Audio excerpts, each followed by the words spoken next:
Alright, so now you need a surface in front of you that won't move much, that can stop your block while you start chipping away at the pieces that you want to remove.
That was a mistake, but it happens a lot. So you just got to keep in mind that if it happens, you should take that piece and put it on the side and glue it back in if required.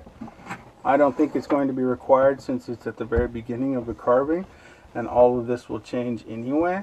But it's really important to remember that if a piece comes off that was not supposed to come off, you should save that piece. Additionally, these pieces here are not really useful if you have to use them for a fix-it job later, but it's a good idea to keep a few of them because later on when the wood's all gone, you might need something.